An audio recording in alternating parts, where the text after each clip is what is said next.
Apparently, tens of billions of dollars a year wasn't enough. Handing over Metro Vancouver wasn't enough. Now Dweeby is giving away millions of dollars to more savage tribes because they can't figure out how to turn the lights on. Hey man, Godfather here. Yeah, just reading again. I don't understand this. How this has got to come to an end. It has to come to an end. And maybe we're approaching that critical mass soon. Dweeby here, the commie of premier of British Columbia. People in the U.S., you think that places like California or New York now with the commie Mandami is bad. You ain't seen nothing yet. Get a load of this guy. He just announced that he's going to give millions of dollars away to a bunch of savage tribes so that they can install green power. Because they're remote, so they're not connected to BC Hydro's electrical grid. Most of them run diesel gensets. Some are on natural gas-fired gensets, but that's generally what they've been using to power their communities for decades. And he wants to change them over to crap like solar, which in British Columbia, it's not a viable alternative. I'm an engineer, and I've worked in heavy industry almost my entire career for decades. And I've gone through this already. This cycle of some fast-talking dickbags that convinced companies that solar's the way to go for all of your remote well sites and your metering stations, everything. Solar, solar, solar. Couple of problems. Number one, when we installed the solar panels, we had to install them like vertically. When you see a solar farm on TV or something like, in the US or like somewhere in the Middle East, like Saudi Arabia or something, you see the solar panels are like this, or like some of them are like flat, because of the angle. No, but when you go to northern BC, northern part of Alberta, you're so far at the top of the earth that, yeah, we have to install them like this. And even then, at that, you're only getting maybe 68% at best, and you never achieve that.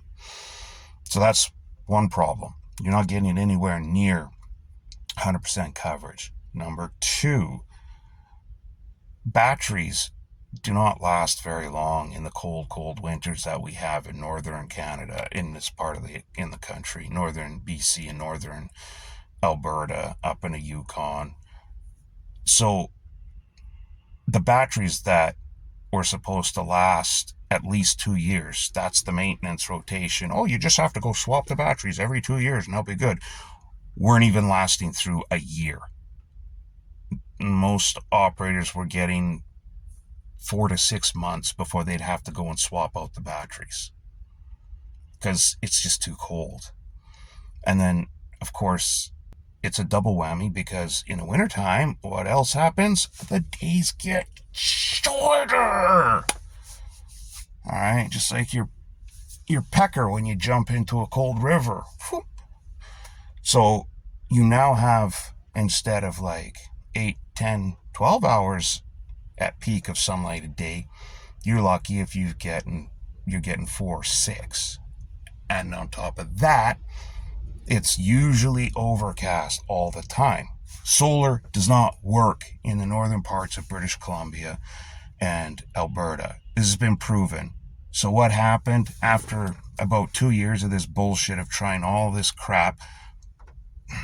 Tens and tens of millions of dollars spent across several different companies, corporations that did this, got on the bandwagon. All of that crap got ripped out. All of it. And they went back to natural gas. But rather than learn from history, now Dweeby says, I got a good idea. let's go ahead and install all of these solar farms and we'll buy all the equipment from China because bad US, we can't buy anything bad, man. Orange, ooh, bleh. So we'll go buy from China and we'll spend millions of dollars on all these savage tribes so they can put in solar. And the funny thing, the way the article is written, it's written as though this money is being offered like as a grant, as though the people, like these tribes, can develop and engineer and install these systems themselves. Like it's like, give it up, okay? Just give it up. Like I said in another video, thousands of years after the folks that split in Siberia and decided to come here and stay here, most of them went back, but the ones that stayed here, in other words, they're not native at all. Like there are no native people to North America. There just aren't. There never was. These people come over like everyone else. They were just here before, slightly before other people were. But in the time they were here, these savages never figured out how to build a staircase. They never figured out how to fucking wheel worked. And now you expect me. I see these stupid fluff pieces more and more often, especially from CBC, where they write them, where the savages are getting millions of dollars to like invest in a gold mine or something, or in this case, install power generation. But they write the articles as if the money is just like a grant. It's going to them, and the savages, they're all engineers now. They're all geologists. They're all fucking architects, right? They're all structural. They're all piping. They're all mechanical, everything. They're just loaded with the intelligence like you wouldn't believe, even though most of the 230 plus bands in this province are fewer than 100 members. Most of them are in the double digits, some in the single digits. There's only a few that are in the quadruple digits. And I don't know, none are in, like, there's no band that's over 10,000, I don't believe. One of the biggest bands here is like 2,400 people, and I think that's like the third biggest band in BC. So they write these articles as if they're getting the money to engineer and take care of all this stuff. No, they're not. Like in the case when they are given money to buy into a mine or something, or a mill, that's just it. None of them do anything. The government will approach a company on the savages' behalf, say, okay, here's a big fucking check for you. They now own 25% of your company, like it or not. And then they'll roll out the story and they'll go, oh yeah, because the natives have so much to offer, their expertise, their ingenuity, their skill sets, blah, blah, blah. And they got together and through their sheer perseverance and commitment, they were able to acquire 25% in this oil company or this mining company. No, fuck no. That's not how any of this works. It's not how any of it works. None of it. Again, I've been there. I know. I've been in the room when they've signed these fucking contracts before. I know how this shit works. You don't have anyone from the band even there with you. You have their lawyers with you. You have lawyers from the government there. And they work through these ridiculous contracts that they worked on for years. Trust me, these things go on for years. This is nothing that happens like in a couple of weeks or a couple of months. These things go on for years. And there are always these open-ended bullshit clauses in every contract that says, like, if the price of copper or the price of gold, like, for some reason skyrockets, then the chugs get a huge chunk. They get a big bonus. If for some reason the land all of a sudden assesses higher, they get to renegotiate what their percentage of ownership. Like, it's just fucking ridiculous. But same thing here. So the CBCs and Dweebies trying to twist it as though, oh yeah, they're so intelligent, they're so capable that they're going to engineer, design, and install this solar powered generation farm. No, it's just your dollars. is going from your wallet to a bunch of lawyers, and a little bit that's left over goes to some EP, well, maybe not even. Probably doesn't even go to an engineering firm here. It probably just goes straight to a contractor or a company in China who sends their people here some prepackaged bullshit, and they install it. So nobody in BC, no British Columbian sees any of that money.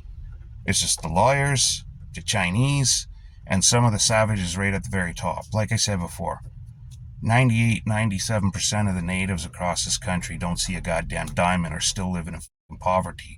It's at 2 or 3%. Those are the savages. Those are the fucking chugs. Those are the pieces of shit.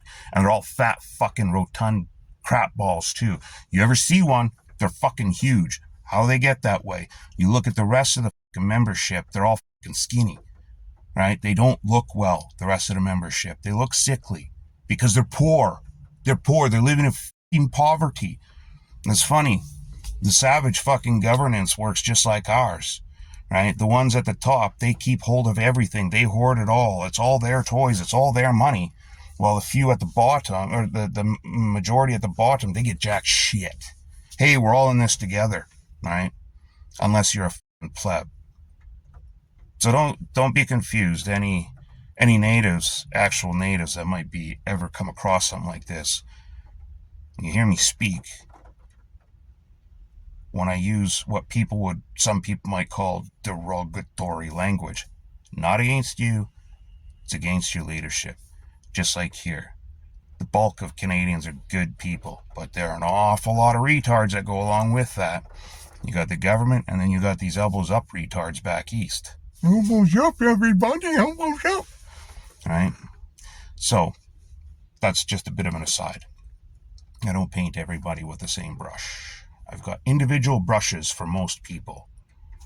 But there you go. Just another colossal waste of money by Dweeby to try, I don't know what he's doing here, to try and shake things up, to try and move the story along. But buddy, you gave away a huge chunk of Richmond and swept land titles right out from underneath 145 people's feet. Gone.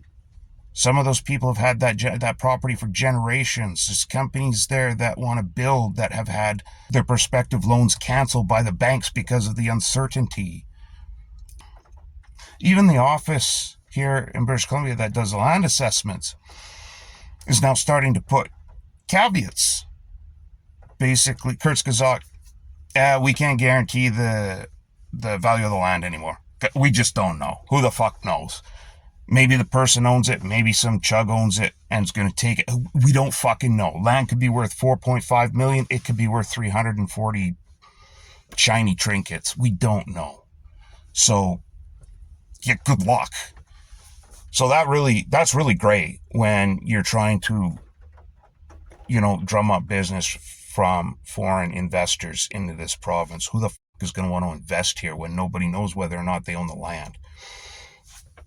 So you got that. It's all centered around these savages, Dweeby. And now you think the best thing to do to move things along is just fucking hand out millions more?